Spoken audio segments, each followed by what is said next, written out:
Hi guys, आपका हमारे YouTube channel LKPCM study में हार्दिक स्वागत है व अभिनंदन है।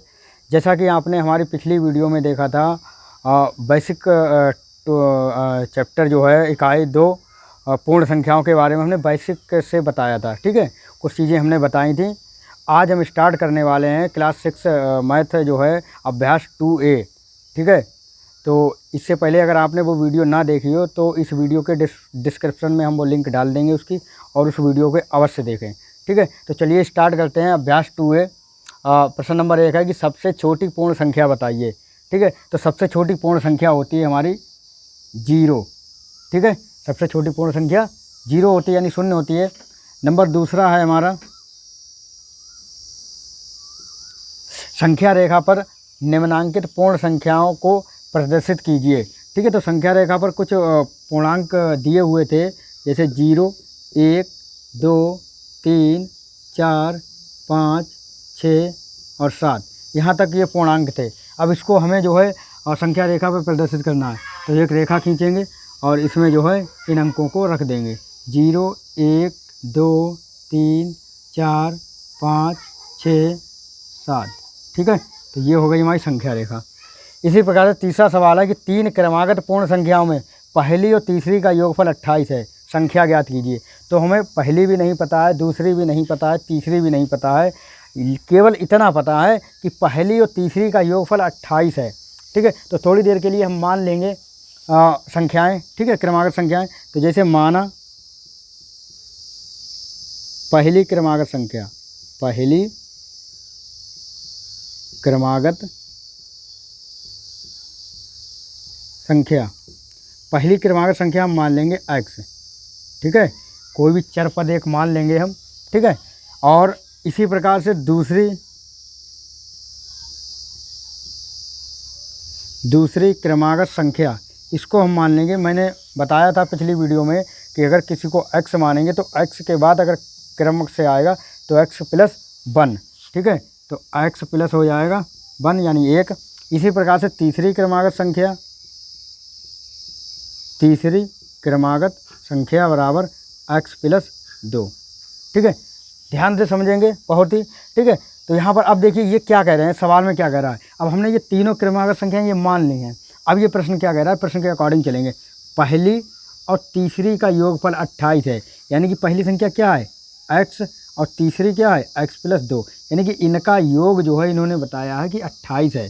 ठीक है, तो यहाँ पर चलते हैं, हम देखते हैं कि पहली संख्या क्या है x प्लस और दूसरी क्या है x प्लस 2, तो x प्लस 2। इसके लिए इन्होंने बताया कि इसका योग जो है 28 है। कितना है 28। अब हम क्या करेंगे, इस x को, ये x को जोड़ लेंगे और प्लस के 2 हैं, इसको बराबर के उस तरफ लेके जाएंगे तो ये हो जाएगा माइनस के 2, यानी 1x और 1x क्या हो जाएगा 2x। ये 2 इस तरफ जाएगा। ठीक है, तो ये क्या हो जाएगा 28 माइनस के 2। ठीक है, तो 2x बराबर 28 में से 2 जाएंगे, कितना बचेगा 26। अब क्या करेंगे, इस 2 को जो x चर के साथ में गुणा में है, इस 2 को जो है इधर लेके जाएंगे, पक्षांतर करेंगे। यानी गुणा की चीज़ जब हम बराबर के उस तरफ लेके जाते हैं, इधर या उधर करते हैं गुणा में, तो वो भाग में हो जाता है। ठीक है, तो और भाग वाली चीज़ जब हम पक्षांतर करते हैं तो वो गुणा में हो जाता है, गुणा वाली संख्या का जब हम पक्षांतर करते हैं तो वो भाग में हो जाता है। ठीक है, तो इसी प्रकार से अब हम क्या करेंगे, x को यहीं रोकेंगे और ये 2 इस तरफ लेके जाएंगे, तो क्या हो जाएगा 26/2। ठीक है, इसका जब हम भाग करेंगे तो कितना आ जाएगा 2 एकम 2 और 2 तियाँ 6, यानी कि x बराबर 13। तो हमें पहली संख्या प्राप्त हो गई। पहली संख्या क्या है x, और x बराबर 13। अब हम यहाँ पे दूसरी संख्या लेंगे। दूसरी संख्या क्या थी, दूसरी संख्या बराबर हमारी थी, हमने जो माना था, क्या माना था, दूसरी संख्या मानी थी x प्लस 1। ठीक है, तो x प्लस 1 और x की जगह पे कितना आ गया 13, तो 13 प्लस 1 बराबर कितना हो गया 14, यानी कि दूसरी संख्या हमारी कितने आगे निकल गए 14। इसी प्रकार से अब हम देखेंगे तीसरी संख्या। तीसरी संख्या के लिए हमने क्या माना था, तीसरी संख्या के लिए माना था हमने, क्या माना था x प्लस 2, यानी कि x प्लस 2 अब x की जगह कितना आया 13, तो यहाँ पर क्या करेंगे हम 13 + 2 बराबर कितना हो गया 15, यानी कि तीसरी संख्या हमारी क्या आ गई 15 आ गई। अब आप यहाँ पर देखेंगे कितनी क्रमागत, अब क्रम से लिख लेंगे। देखो पहली क्या है 13, दूसरी क्या है 14 और तीसरी हमारी कितनी है 15। अब इन्होंने जो बात कही है वो भी हम एक बार चेक करके देख लेते हैं। इन्होंने कही है कि पहली और तीसरी का योगफल 28 है। अब हम जरा देखते हैं चेक करके क्या पहली संख्या और तीसरी संख्या का योग 28 हो रहा है, यानी कि 13 और 15, यानी कि 5 और 3 8 और 1 और 1 2, यानी बिल्कुल हमारी करेक्ट। ठीक है, यानी कि जो भी बात इन्होंने कही है वो बिल्कुल एकदम सत्य है। तो पहले यानी क्रमागत 3 संख्याएँ कौन सी हो गई 13 14 15, जिनमें 13 और 15 को जोड़ने पर यानी पहली तीसरी जोड़ने पर हमें 28 प्राप्त हो रहा है। ठीक है, इसी प्रकार से अब हम देखेंगे चौथा प्रश्न। चौथे प्रश्न में क्या है, यदि 3 क्रमागत पूर्ण संख्याओं में मध्य की संख्या 39 हो तो 3 संख्याएं ज्ञात कीजिए। आप चाहें तो इसी प्रकार से कर सकते हैं। वैसे इसका एक और शॉर्ट तरीका भी है। जैसे इन्होंने कहा कि मध्य की संख्या, मध्य मतलब क्या होता है बीच, यानी कि शॉर्टकट में भी कर सकते हैं। कैसे, देखिए जैसे इन्होंने कहा है कि मध्य की संख्या कितनी है 39, यानी कि बीच की संख्या क्या है 39। अब ये क्रम लगा रहे हैं यानी कि क्रमागत होनी चाहिए, तो 39 यानी कि बीच की जब 39 है और 3 संख्याएं पूछा है। ठीक है, तो 39 के बाद देख लो कितनी होगी 40। ठीक है, और 39 से एक पहले कितने हो जाएगी 38। तो ये संख्या कितनी निकल के आ गई 38 39 40, क्योंकि बीच की संख्या इन्होंने क्या मध्य की संख्या क्या बताई, मध्य की संख्या 39। ठीक है, तो हम ऐसे भी ज्ञात कर सकते हैं, शॉर्ट तरीका है। और चाहें तो आप बेसिक तरीके से अगर करना चाहें तो इसी प्रकार से इसमें भी ये कर सकते हैं। ये इस वाले में लागू हो जाएगा, यानी कि पहली मान लेंगे क्रमांक संख्या x, दूसरी मान लेंगे x + 1 और तीसरी मान लेंगे x + 2। अब इन्होंने क्या कहा कि पूर्ण संख्याओं के मध्य की संख्या 39 है, यानी कि मध्य की संख्या हम ले लेंगे। मध्य की संख्या कौन सी होगी x + 1, और x + 1 बराबर क्या हो जाएगा 39, यानी कि यहाँ पर हम ले लेंगे x + 1 बराबर क्या हो जाएगा 39।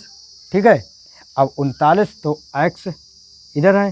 ठीक है, बराबर ये 1 है, प्लस का 1 है, इस तरफ जाएगा किसमें हो जाएगा माइनस का, यानी कि 1, और x बराबर क्या हो जाएगा 39 में से 1 जाएगा कितना हो जाएगा 38, यानी कि पहली संख्या हमारी क्या निकल के आ जाएगी 38। अब 38 निकल के आ गई। इसी प्रकार से ये मध्य की तो हमने ज्ञात कर ली। अब इसमें पहली कैसे बनेगी जाके, तो x बराबर ये पहली ही बन गई। ठीक है, अब दूसरी संख्या जब हम इसमें बनाएंगे तो कितनी हो जाएगी, दूसरी मध्य की संख्या क्या है x + 1 बराबर x + 1। अब x की जगह कितना है 38 और +1 बराबर कितना हो जाएगा 39, तो दूसरी क्या हो जाएगी 39 हो जाएगी। इसी प्रकार से तीसरी क्या है x + 2। अब x की जगह कितना है 38। ठीक है, और 38 प्लस के 2 बराबर कितना हो जाएगा 40। तो आप चाहें तो इस तरीके से भी लिख करके आप संख्याओं को ज्ञात कर सकते हैं। ठीक है, और वैसे इसमें तो शॉर्ट ही ज़्यादा सही है। ठीक है, वैसे चाहें तो आप इस तरीके से भी कर सकते हैं। चलिए नेक्स्ट सवाल पे आते हैं। प्राकृतिक संख्याओं के समूह में किस संख्या को सम्मिलित कर लेने पर वह पूर्ण संख्या का समूह बन जाता है। मैंने पूर्ण संख्या की परिभाषा बताई थी कि प्राकृतिक संख्याओं में जब हम 0 को सम्मिलित यानी 0 को सम्मिलित कर लेते हैं, मिला लेते हैं, तो प्राप्त संख्या क्या कहलाती हैं पूर्ण संख्या कहलाती हैं। तो बस यहाँ पर भी हमें क्या ज्ञात करना है, केवल और केवल 0 लगा देना है। तो हम यहाँ पर लिख देंगे कि प्राकृतिक संख्याओं के समूह में किसकी जगह पर लिख देंगे 0, संख्या के सम्मिलित कर लेने पर वह पूर्ण संख्याओं का समूह बन जाता है। बस, तो हम किसको सम्मिलित कर लेंगे प्राकृतिक संख्याओं में 0 को सम्मिलित कर लेंगे, बस वही संख्या हमारी क्या बन जाएगी पूर्ण संख्याएं बन जाएंगी। ठीक है, तो आज के लिए बस इतना ही। नेक्स्ट वीडियो में हम अभ्यास 2B को लेकर के आएंगे। हमारे वीडियो के अंत तक जरूर देखें, वीडियो को लाइक करें, शेयर करें, कमेंट करें। जय हिंद, जय भारत, वंदे मातरम।